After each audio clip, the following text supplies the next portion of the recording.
କ'ଣ ଆପଣ ଜାଣିଛନ୍ତି କି କେଉଁ ପତ୍ର ଖାଇଲେ ଶାରୀରିକ ସମ୍ପର୍କ ଶକ୍ତି ବଢ଼ିଥାଏ? ତେବେ ଚାଲନ୍ତୁ ଆଜିର ଏହି ଭିଡ଼ିଓରେ ଶାରୀରିକ ସମ୍ପର୍କ ଶକ୍ତି ବଢ଼ାଇବାର ସଠିକ୍ ଉପାୟ ସମ୍ପର୍କରେ ଜାଣିବା। ଆପଣଙ୍କ ପାଇଁ ଆଜିର ପ୍ରଶ୍ନ, LG କେଉଁ ଦେଶର କମ୍ପାନୀ ଅଟେ? ଆପଣଙ୍କ ଅପସନ୍ ଗୁଡ଼ିକ ହେଲା ଅପସନ୍ ଏ ଚୀନ, B Bharat, C South Korea, D America.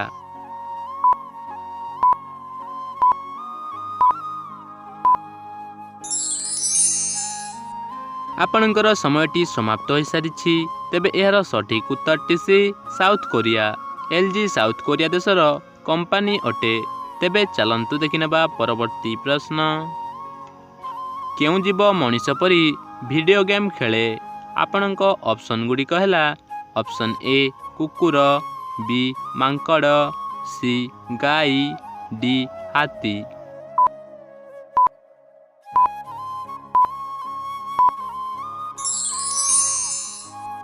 ପୁଣି ଥରେ ସମୟଟି ସମାପ୍ତ ହୋଇସାରିଛି। ତେବେ ଏହାର ସଠିକ୍ ଉତ୍ତରଟି ବି ମାଙ୍କଡ଼। ମାଙ୍କଡ଼ ଜୀବ ମଣିଷ ପରି ଭିଡ଼ିଓ ଗେମ୍ ଖେଳେ। ତେବେ ଚାଲନ୍ତୁ ଦେଖିନେବା ପରବର୍ତ୍ତୀ ପ୍ରଶ୍ନ। କେଉଁ ଫଳକୁ ଆମେ ଉଡ଼ାଜାହାଜରେ ଯାତ୍ରା କଲାବେଳେ ନେଇପାରିବା ନାହିଁ? ଆପଣଙ୍କ ଅପସନ୍ ଗୁଡ଼ିକ ହେଲା ଅପସନ୍ ଏ ଆମ୍ବ, ବି ପଣସ, ସି ନଡ଼ିଆ, ଡି କଦଳୀ।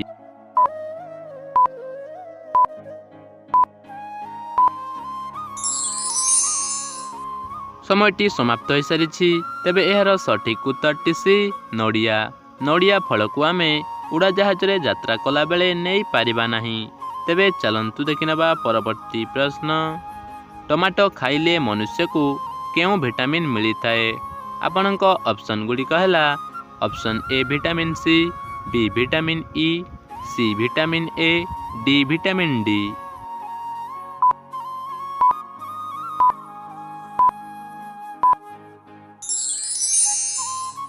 ପୁଣି ଥରେ ସମୟଟି ସମାପ୍ତ ହୋଇସାରିଛି। ତେବେ ଏହାର ସଠିକ୍ ଉତ୍ତରଟି ଏ ଭିଟାମିନ୍ ସି।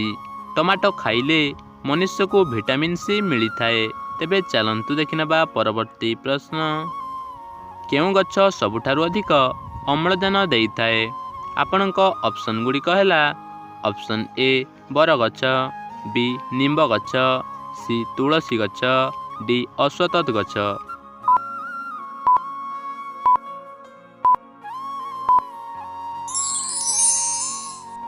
ସମୟଟି ସମାପ୍ତ ହୋଇସାରିଛି। ତେବେ ଏହାର ସଠିକ୍ ଉତ୍ତରଟି ଡି ଅଶ୍ୱତଥ ଗଛ। ଅଶ୍ୱତଥ ଗଛ ସବୁଠାରୁ ଅଧିକ ଅମ୍ଳଜାନ ଦେଇଥାଏ। ତେବେ ଚାଲନ୍ତୁ ଦେଖିନେବା ପରବର୍ତ୍ତୀ ପ୍ରଶ୍ନ। ମାଟିରେ ଶୋଇଲେ କେଉଁ ରୋଗ ଠିକ୍ ହୋଇଯିବ? ଆପଣଙ୍କ ଅପସନ୍ ଗୁଡ଼ିକ ହେଲା ଅପସନ୍ ଏ କିଡ଼ନୀ ରୋଗ, ବି ହାର୍ଟ ରୋଗ, ସି ଡାଇବେଟିସ୍, ଡି ପୋଲିଓ।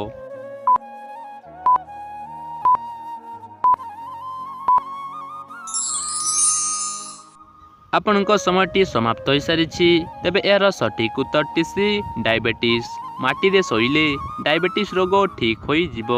ପରବର୍ତ୍ତୀ ପ୍ରଶ୍ନଟି ହେଲା କେଉଁ ପଶୁର କ୍ଷୀର ପିଇବା ଦ୍ୱାରା ନିଶା ହୋଇଥାଏ? ଆପଣଙ୍କ ଅପସନ୍ ଗୁଡ଼ିକ ହେଲା ଅପସନ୍ ଏ ହାତୀ, ବି ଓଟ, ସି ଛେଳି, ଡି ମେଣ୍ଢା।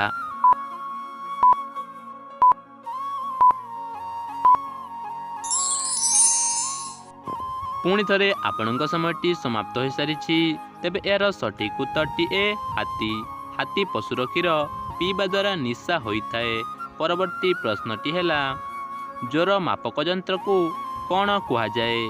ଆପଣଙ୍କ ଅପସନ୍ ଗୁଡ଼ିକ ହେଲା option A stethoscope, B manometer, C thermometer, D microscope.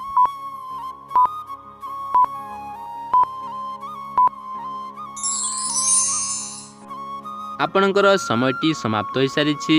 ତେବେ ଏହାର ସଠିକ୍ ଉତ୍ତରଟି ସି ଥର୍ମୋମିଟର। ଜ୍ୱର ମାପକ ଯନ୍ତ୍ରକୁ ଥର୍ମୋମିଟର ବୋଲି କୁହାଯାଏ। ପରବର୍ତ୍ତୀ ପ୍ରଶ୍ନଟି ହେଲା କେଉଁ ପତ୍ର ଖାଇବା ଦ୍ୱାରା ଶାରୀରିକ ସମ୍ପର୍କ ଶକ୍ତି ବଢ଼ିଥାଏ? ତେବେ ଆପଣଙ୍କର ଅପସନ୍ ଗୁଡ଼ିକ ହେଲା ଅପସନ୍ ଏ ତୁଳସୀ ପତ୍ର, ବି ପାନପତ୍ର, ସି ନିମ୍ବ ପତ୍ର, ଡି ଅଁଳା ପତ୍ର।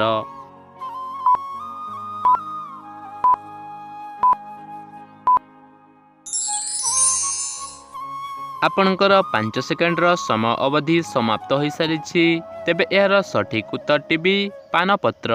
ପାନପତ୍ରକୁ ଖାଇବା ଦ୍ୱାରା ଶାରୀରିକ ସମ୍ପର୍କ ଶକ୍ତି 2 ଗୁଣା ବଢ଼ିଯାଇଥାଏ। ତେବେ ଆଜିର ଅନ୍ତିମ ପ୍ରଶ୍ନଟି ଆପଣଙ୍କ ପାଇଁ ରହିଲା, ଆପଣ କେଉଁ ଚିହ୍ନକୁ ଭୋଟ ଦେବା ପାଇଁ ଇଚ୍ଛା ପ୍ରକାଶ କରୁଛନ୍ତି? ଆପଣଙ୍କର ଅପସନ୍ ଗୁଡ଼ିକ ହେଲା ଅପସନ୍ ଏ ବିଜେପି, ବି Congress, C BJD, D Akali ଦଳ।